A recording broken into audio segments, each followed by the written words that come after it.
It's round 6 of the Super Prestige Cyclocross Series in Dagenham. On the start line was Mathieu van der Poel, Toon van Bush, Lars van der Haar, Kevin Koen, Niels van Put, Michael van Hort, Iserberg, Lawrence Swack, and Thomas Pidcock, and we can't forget local legend and fan favorite Wout van Aert. And we are off. Race was jam-packed today, and this will definitely cause headaches because there's so many riders on such a tight course, as you see. And this wasn't the only place. We had a couple of incidents. We're going to take it back to the start right after we get through this little breakaway that's on the first lap. They're taking off. So we go back to the start. We see there was carnage as soon as the race started. And we got an Intermarché rider, handlebars twisted, and he's got to run to the pits. An Intermarché rider is Jules Vermeulen. And as soon as we hit the first jumps, we had an incident as well. And he's the current Euro champion, cyclocross champion, and he went down, but he was able to get back up and finish 6th place. Right off the bat, Mathieu van der Poel, Van Aert, Pidcock. First lap, Mathieu van der Poel is off the front, he's gone, and this breakaway is just doing some damage, and this will be the whole makeup for the race. So the lead changed just about every lap. So now Van Aert is on the front, Mathieu van der Poel is like, now we're going to take care of this, and Pidcock tended to stay in third wheel for up until lap 5, and then it's like he found his legs on lap 5. But through the sand pit, every lap Mathieu will put a little time on Wout van Aert and Pidcock. The way he rode through the pit, he just rode so hard and so powerful. It was amazing. And at this point, Mathieu van der Poel was like, he's putting the hammer down and he's going to open up a gap quickly. It was early in the race, but at this moment, it looked like Mathieu was actually going to go away. Because Van Aert had his head down, Pidcock wasn't doing anything. Then all of a sudden, the race changed. But then Pidcock went to the front. Van Aert was letting the gap open, so Pidcock went to the front, started the chase back, which took about a lap to catch back to Van der Poel. And he did eventually chase back and catch up Van der Poel. And in the process, while he was chasing Van der Poel, Van Aert was chasing Pidcock, and they eventually ended up back together. So this trio would go back and forth for a series of 5 laps. So here we are, we have Pidcock catching Mathieu van der Poel, but just as he catches Van der Poel, Van Aert goes in front and they hit the hill. This little hill, by the way, Pidcock was the only one to ride this hill in training, but he didn't do it during the race. So as we got to the top of the hill, back in front again is Van Aert. He takes the front again and he leads out for the rest of the lap, and he's looking good. And it's looking like Mathieu van der Poel did a few laps ago. It's just looking like, oh my goodness, he might roll away with the race. But something happened to Van Aert because he was trying to fix his handlebar, like he had a crash or went down or something, and Van der Poel caught back up. But Van der Poel didn't attack when he caught back up. He's like he's taking a break, taking a rest, and in the process of these two cooling out, Pidcock caught back up, and right away Pidcock catches up, and he just doesn't sit on. He's like, okay, it's lap 7, time to put the hammer down, and he went to the front and he applied pressure. So as they take this hill, they run up the hill. It's right here where you can see Mathieu van der Poel. He starts to wane a little bit, and this is where his legs pretty much gave out at this point. And from this point on, Pidcock and Van Aert will go on to ride away from Mathieu van der Poel, because we are on lap 7 of 8. And Van der Poel had ridden so hard that he just had nothing left. And he said in the interview afterwards that he just didn't have the legs today. He gave everything he had. So Pidcock and Van Aert would literally go at it and exchange the lead numerous times on the last lap, which is unheard of in cyclocross. These two were like, they were definitely had the bit between teeth, and both of them wanted to win this one bad. Mathieu is definitely off the pace right now, so it's definitely a 2-horse race between Pidcock and Van Aert. I was sort of rooting for Pidcock, but as they hit this sand trap for the second to last time, Mathieu van der Poel just doesn't have the gas to get back up to these guys. Like I said, this is where he pretty much, his legs gave out, and Pidcock and Van Aert just roll away. Van der Poel burnt a lot of matches to really go hard on the front at the beginning of the race.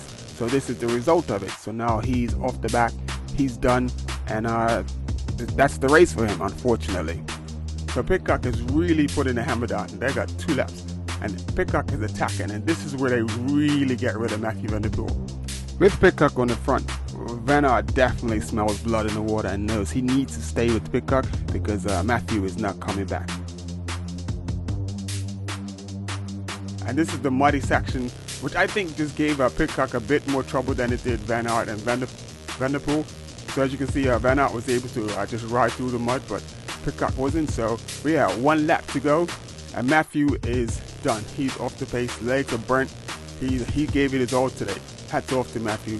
Still finished on the podium though. So this is where the action will really get going. So they're running this last hill, and this is the same place where Van Aert passed. Look at the fans going crazy. This is the same place. That was the same place where Van Aert passed Van der Poel. So you see Van der Poel is just off the back, and Van Aert has got the front again. Pidcock is staying right there. He's not giving up. Look at that back row just spin out because he's going at it so hard. And there comes Matthew Van der Poel. He's definitely off the pace. So this is definitely a 2-horse race between Van Aert and Pidcock.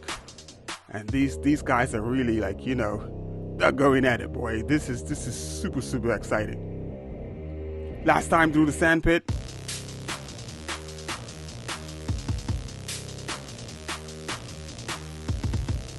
Now Van Aert comes off. Pidcock able to stay. I mean, he's really fighting it, and he's able to stay on, and just gets on just behind Van Aert. And Van Aert still checking back just to make sure that Matthew Van der Poel not sneaking up, because Van der Poel can't do that. As they hit the barriers for the last time, it looks like these boys are using every bit of energy that they have in their body to get through the rest of this course to the finish. And Pidcock is sticking to that wheel. Pidcock is not letting the wheel go. At this point, both riders are just sizing each other up, keeping an eye on one another.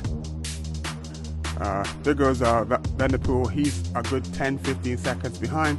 Van Aert just checking back to see where Pidcock is and see what's going on. So just as we get to this point, Pidcock is still sitting in the wheel, wisely saving his matches, saving his energy, using the draft where he can.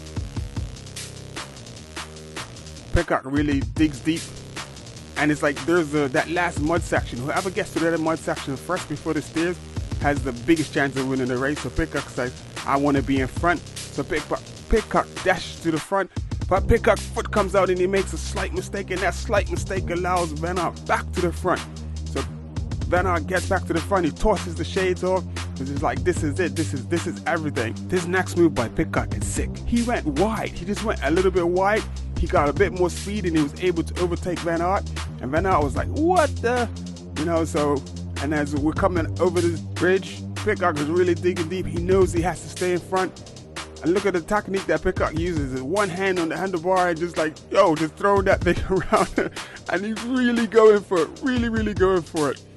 Van Aert, and this is where Pidcock makes a mistake. He goes a bit too wide and he allows that space inside. He should have just hugged the rail and he would have held over Wout van Aert, but he didn't.